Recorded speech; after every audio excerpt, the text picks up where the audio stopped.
Hello everyone, welcome to computer tech की YouTube channel.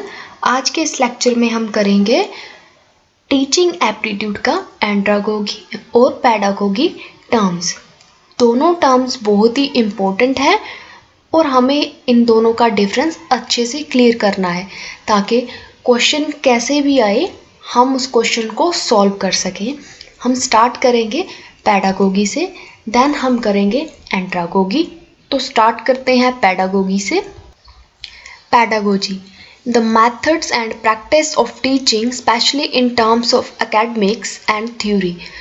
तो इसमें क्या होता है, थ्योरी देखी जाती है, एकेडमिक्स देखिए। स्पेशली हमें याद क्या रखना है कि इसमें टीचिंग एड्स यूज़ की जाती हैं टीचर के द्वारा।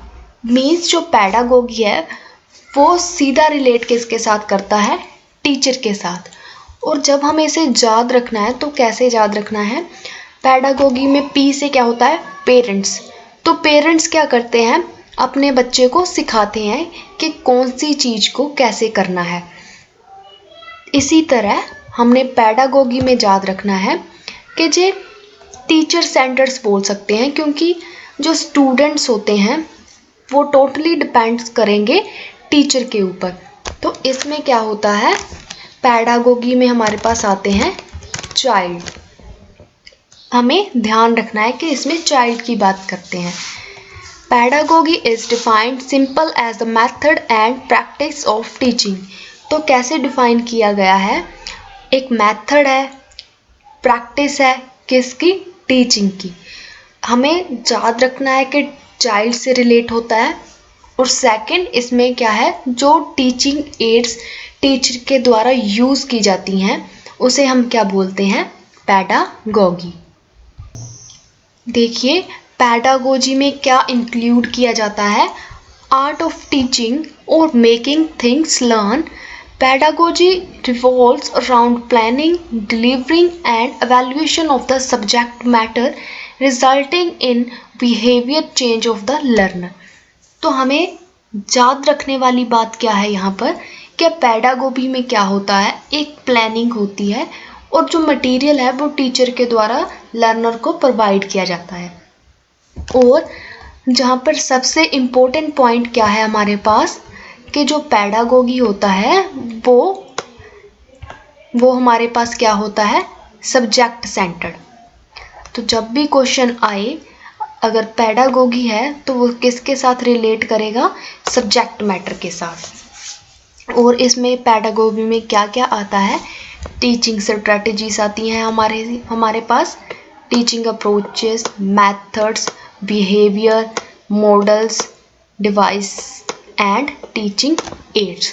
तो वन बाय वन हम इसे डिस्कस करेंगे नेक्स्ट लेक्चर में, लेकिन आज के लेक्चर में हम जस्ट पैडागोगी और एंड्रागोगी के बारे में ही पढ़ेंगे। तो नेक्स्ट देखिए एंड्रागोगी। एंड्रागोगी क्या होता है, एंड्रागोगी देखिए सबसे पहले हम याद कैसे रखेंगे, एंड्रागोगी स्टार्ट किससे हो रहा है, ए से। और इसी तरह हम याद रखेंगे कि एंड्रागोगी में हमारे पास क्या आता है, अडल्ट। इसे अडल्ट लर्निंग भी बोला जाता है। तो आपको कैसे याद रखना है, ए से एंड्रागोगी और ए से अडल्ट लर्निंग। और हमें वही कंसेप्ट्स करने हैं जो अडल्ट से रिलेटेड होते हैं। जैसे जो यूजीसी है वो स्कूल लेवल का इतना कवर नहीं करता, बट जो कॉलेज लेवल के कंसेप्ट है उसे ज़्यादा कवर करता है। और एंड्रागोगी किसके साथ डिपेंड है, अडल्ट लर्निंग। तो देखिए मैल्कम शेपर्ड ने इसे फर्स्ट टाइम इंट्रोड्यूस किया था, was an American educator well known for the use of the term andragogy as synonymous to adult education. तो इसमें क्या है, उसने फर्स्ट टाइम टर्म दी थी, इसमें अडल्ट लर्निंग के बारे में बताया जाता है। According to Malcolm, andragogy is the art and science of adult learning, thus andragogy refers to any form of adult learning। अगर आपको क्वेश्चन में अडल्ट लर्निंग लिखा है तो अडल्ट लर्निंग के नाम से आपको समझना है कि वो एंड्रागोगी की बात कर रहे हैं। तो दोनों डिफरेंस आपको याद होने चाहिए। फर्स्ट डिफरेंस इनमें क्या है एंड्रागोगी और पैडागोगी में, कि जो अडल्ट बेस है और जो पैडागोगी है वो चाइल्ड बेस्ड है। सेकंड जो हमने किया वो पैडागोगी में हमने क्या किया कि वो सब्जेक्ट सेंटर्ड है। अब यहाँ पर देखिए कि एंड्रागोगी में क्या आता है। मैल्कॉम ने हमें इसकी 5 अजम्पशंस के बारे में बताया है और 5 अजम्पशंस हमें बहुत ही अच्छे से करनी है। फर्स्ट हमारे पास है सेल्फ कंसेप्ट। सेल्फ कंसेप्ट में हमारे पास क्या आएगा, फर्स्ट देखिए हमारे पास क्या है सेल्फ कंसेप्ट।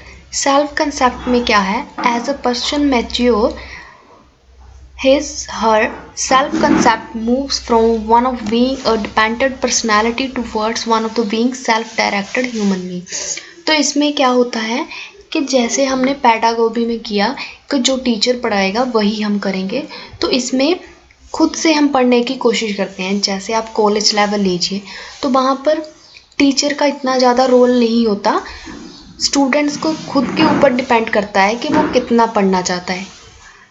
अगर वो पढ़ेगा तो एग्ज़ाम क्लियर कर लेगा, अदरवाइज टीचर के ऊपर कोई भी प्रेशर नहीं होता। इसी तरह अडल्ट लर्नर एक्सपीरियंस, तो इसमें क्या होता है अडल्ट के जो लर्नर है उसके एक्सपीरियंस के ऊपर बहुत ही डिपेंड करता है, जहाँ पर वो प्रैक्टिकल करता है। प्रैक्टिकल जब एक्सपीरियंस होता है देन वो किसी कंक्लूजन तक पहुँचता है। उसके बाद क्या है रेडीनेस टू लर्न। इसमें क्या होता है उसके अंदर एक जिज्ञासा होती है कि हाँ मैंने कुछ करना है, लर्न करना है। उसके बाद orientation to learning, as a person mature his time perspective changes from one of postponed application of knowledge to immediately of application as a result of her orientation towards learning shifts from one subject center to। तो यहाँ पर orientation में क्या होता है कि जैसे हमने पीछे क्या किया है पैडागोगी, और पैडागोगी में क्या था सब्जेक्ट सेंटर्ड आ जाता है, और यहाँ पर क्या होता है वो प्रॉब्लम सेंटर्ड बन जाता है। तो ये बहुत ही मेन डिफरेंस है जिसे हमने याद रखना है। तो यहाँ पर क्या बन जाता है प्रॉब्लम सेंटर्ड, क्योंकि जो लर्नर है वो देखने की कोशिश करता है कि जो प्रॉब्लम सॉल्व कैसे होगी। अदरवाइज जब पैडागोगी की बात करते हैं तो वहाँ पर क्या होता है टीचर नोट्स दे देता है पूरे सब्जेक्ट के, देन बच्चा उसे रोट लर्निंग करे जैसे मर्जी लर्न करे, उसने लर्न करना होता है। लेकिन जब भी बात एंड्रागोगी की होगी तो वहाँ पर क्या होगा प्रॉब्लम सेंटर, बच्चा खुद से प्रॉब्लम को सॉल्व करने की कोशिश करेगा, देन किसी कंक्लूजन पर पहुँचेगा। नेक्स्ट है हमारे पास मोटिवेशन टू लर्न। खुद से वो लर्न करने की कोशिश करता है, कोई उसे नहीं बोलता कि तूने लर्न करना है, उसे एक अंदर से आवाज़ आती है कि हाँ मुझे पढ़ना है या कुछ कर कर देखना है। जैसे पैडागोगी में हम एग्जाम्पल लें तो वहाँ पर क्या होगा जैसे कोई कंसेप्ट है वो टीचर लर्न कराएगा, उसे रोट लर्निंग कराएगा, बट जहाँ पर क्या होगा स्टूडेंट्स खुद करेंगे। नेक्स्ट 4 प्रिंसिपल्स हैं एंड्रागोगी के, वो भी देख लीजिए। तो फर्स्टली तो हमें पता चल गया कि अडल्ट लर्निंग बोला जाता है, और अडल्ट लर्निंग के ऊपर 4 प्रिंसिपल अप्लाइड किए गए हैं। Adults need to be involve in planning and evaluation of the instructions. तो इसमें क्या होता है अडल्ट जो होता है वो प्लानिंग में भी इन्वॉल्व होता है, मीन्स जो लर्नर होता है वही प्लानिंग में और एवेल्यूएशन में इन्वॉल्व होता है। Experience include mistakes provide the basis for the learning activity. तो एक्सपीरियंस बहुत ही ज़्यादा मैटर करता है। जब हम कोई मिस्टेक करेंगे देन ही वो हमारा क्या बनता है एक्सपीरियंस बनता है। जितनी ज़्यादा मिस्टेक करेंगे उतना ही हमारा क्या होगा एक्सपीरियंस होगा। जितनी बार हम सॉल्व करने की कोशिश करेंगे वो हमारा क्या बन जाता है experience. Adults are most interested in learning subjects that have immediate relevance and impact to their job और personal life। और लास्ट पॉइंट में क्या है adult learning is a problem centered rather than content oriented। तो याद रखने का point क्या है जो प्रॉब्लम सेंटर्ड है।